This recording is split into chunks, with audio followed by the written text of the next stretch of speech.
Монгол улс Оросын холбооны улсын хамтарсан хайгуулын экспедиц Дорнод аймгийг зорилоо.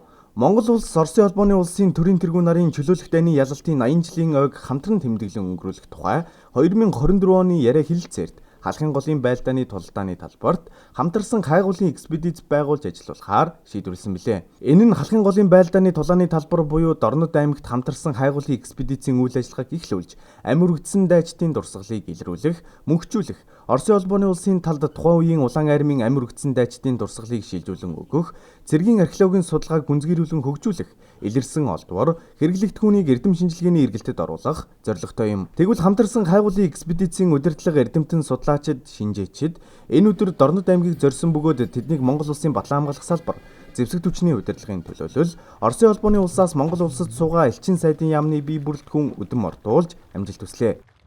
За энэ удаагийн хамтарсан хайгуулын экспедиц зөвлөлт толгойд Оросын холбооны улсын талаас 40 орчим бүрэлдэхүүнтэй мэргэжлийн болон төрийн бас байгууллагын төлөөлөл, Монгол улсаас бол батлан хамгаалах яам, хууль зүйн дотоод хэргийн яамны чиг үүрэгт хамаардаг хүрээлэн, судалгааны төвүүд, их сургуулиуд болон мэргэжлийн албан хаагчид оролцож ингээд хамтарсан экспедиц үйл ажиллагаа явуулахад төлөвлөж байна. За хамтарсан экспедицийн үйл ажиллагаа маань 10 гаруй хоногийн хугацаатай 1939 оны халахын голын байлдааны ажиллагаанд явагдаж байсан гол тулааны талбаруудад хайгуулын малтлагыг хийнэ.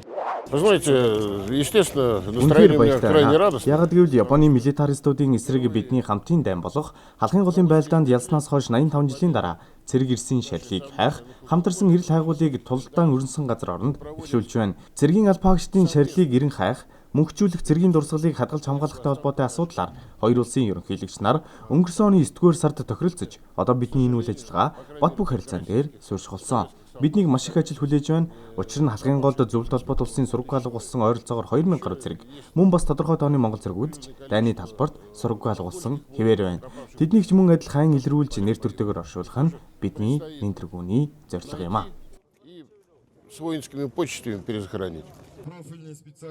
Энэ үеэр бригадийн генерал Баасан дам хэлсэн үгэндээ энэхүү хамтарсан хайгуулын экспедицийн үйл ажиллагааны үр дүнгээр Монгол улсын эрх чөлөө тусгаар тогтнолын төлөө амь биеэ зориулсан Монгол зөвлөлтийн дайчдын алдар гавьяаг мөнхжүүлж, хүүхэд залуучууд хойч үед энэ дайны түүхэн туршлага, сургамж, үн цэнийг бодитоогоор ойлгуулан таниулж, тэднийг цэрэг эх оронч үзэл хүмүүжлээр төлөвшүүлэхэд чиглэсэн чухал аж холбогдолтой арга хэмжээ юм. Цэргийн археологийн салбарт хамтран ажиллаж буй эрдэмтэн судлаачид, шинжээчид та бүхэнд ажлын амжилт хүсье хэмээсэн юм а. Хамтарсан хайгуулын экспедицийн Монгол талын даргаар зэвсэг түвшний хуурай замын цэргийн штабын дарга бригадийн генерал Буян Дэлгэр ажиллахажээ.